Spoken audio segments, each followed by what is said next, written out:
What is a temple? Let's understand this. Generally, when we utter the word temple, immediately people are thinking of a which religion?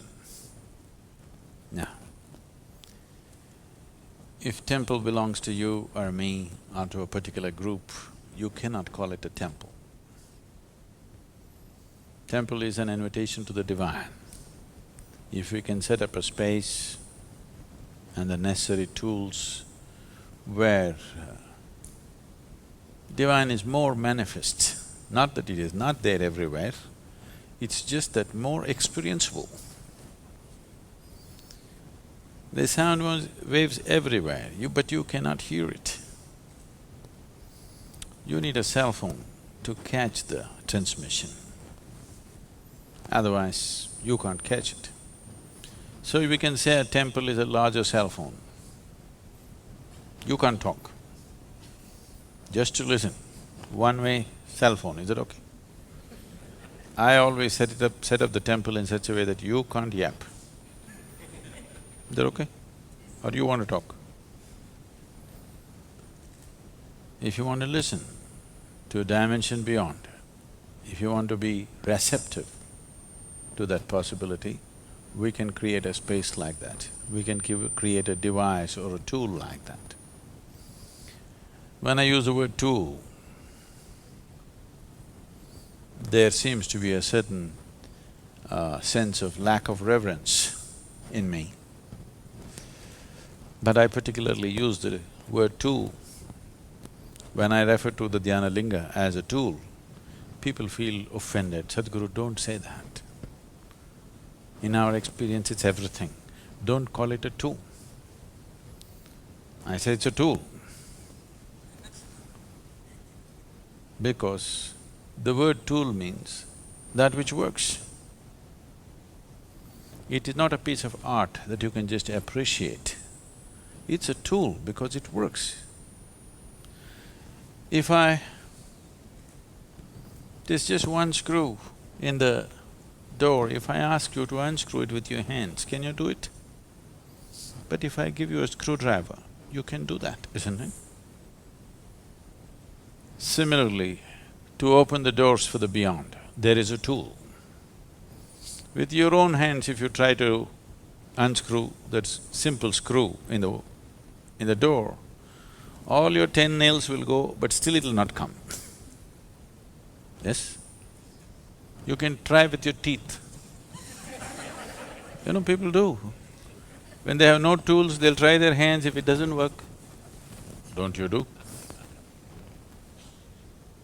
You may lose your teeth, still it may not come. But if you had a simple tool, how easily you could do it. So this is a tool to open the doors of the beyond.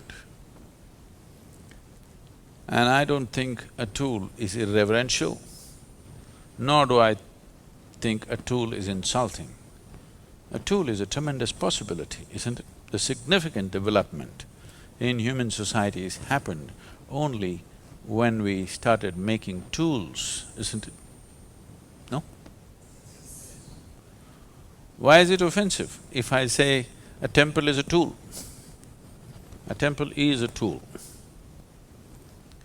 There are different ways of using different tools. For this tool, you have to be in a certain mode.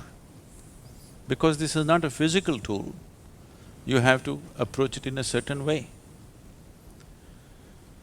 So that certain way may also include a certain level of reverence because that attitude is needed to be able to use the tool.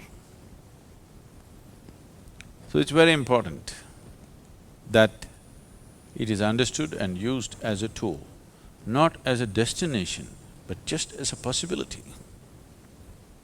A temple is not a destination.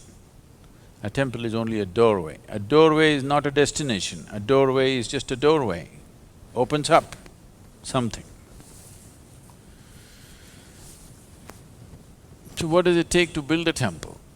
Of course we need some stone and many other material, but what does it take within a human being to build a temple?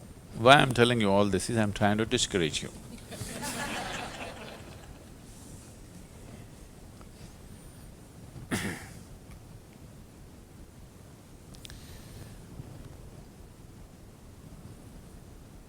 temple will not happen unless at least a band of people, at least a handful of people, hold it above their own life, not as a part of their life, not as a side thing that they do in their life.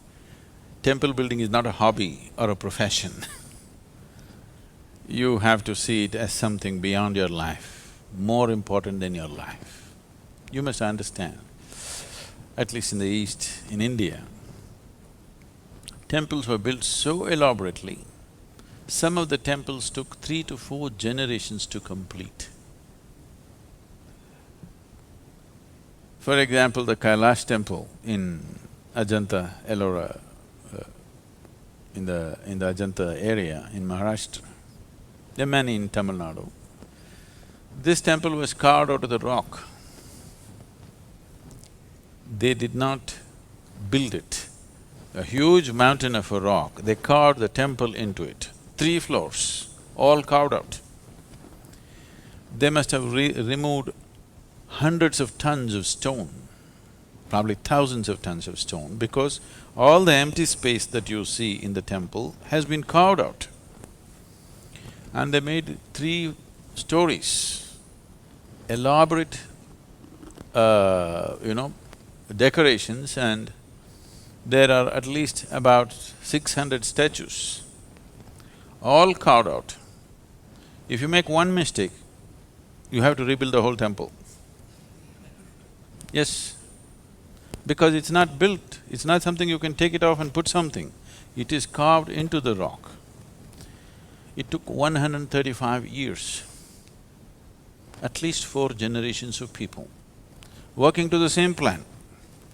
Three to 4 generations of people working to the same plan for 135 years to complete the temple. And nowhere their names are written. Such phenomenal work. Many of them must have started working at 14, 15 years of age and they would have died there, doing the work. But nobody's name is written. Architect's name is not written. The kings who sponsored the temple, their names are not written. That's a temple, understand? It's not a place for us to leave a footprint of who we are. The very beautiful story. There was an old man. There was a man. Men get old. Slowly. He had 2 sons. Father and 2 sons worked hard, built a big farm, they became prosperous. Then for the old man, time to die came. When he was going away, he told his 2 sons, whatever comes out of this land, both of you should share equally, and you must always keep it up. At no point there should be any dispute between the 2 of you. They agreed in front of their father and they kept to it. I'm saying, not dividing the land. Dividing the land has come only in the last 4 to 5 generations in India, maybe 3 to 4 generations. Before that, there was no such thing as, this is my land, this is your land. Only the produce was divided, never the land. So conceptually, it was not there in people's minds that you can actually divide the land. So he said, you must divide the produce equally. And they stuck to it. After some time, one of the brothers got married. 1, 2, 3, 4, 5. 5 children he had. The other one never got married. So he was alone. But still the crop was shared 50-50.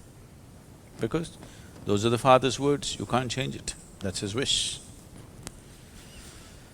So the brother who was married and had 5 children, one day a worm entered into his mind.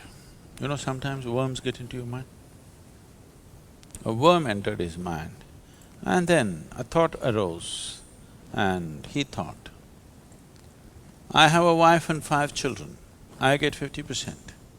My brother is alone by himself and he gets 50%. When I grow old, my sons will grow up, 5 of them. They will tame more land, we will become more prosperous and we will have much more. But my brother is alone. When he gets old, he will have only 50% of what we have now. This is not fair. But he is so proud. If I try to give him little more, he will not take it. If I try to share my produce from the new lands that my sons have broken, he will not take it. Only from the father's land, he will take 50%. So what to do? So in the night, when everybody is asleep, he carries a bag of grain and takes it and puts it into his brother's store. So that unknowingly, he's donating to his brother. The other brother, who was alone, thought, my brother has a wife and 5 children, he needs more. I'm just alone, what will I do with all this? But if I try to offer anything, he will not take.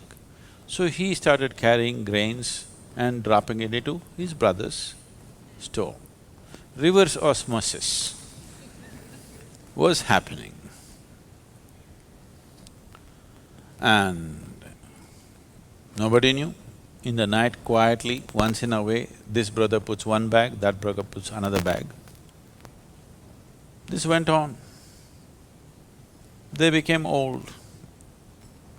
One day, 2 old men were carrying sacks of grain in the night, and they came and they faced each other. Both of them realized what's been happening. But they looked away and continued their journey, put the sacks and went back. Then they died after some time. The townsfolk were wanting to build a temple. They were looking for a site, they went to many places. After much looking, they decided to build a temple where these 2 brothers met on that night. They looked at each other and suddenly they were so embarrassed of their own generosity, they looked the other way and continued their job. They thought this is the best place to build a temple. Because that's what a temple means, that looking beyond yourself. If that is not there, there is no temple.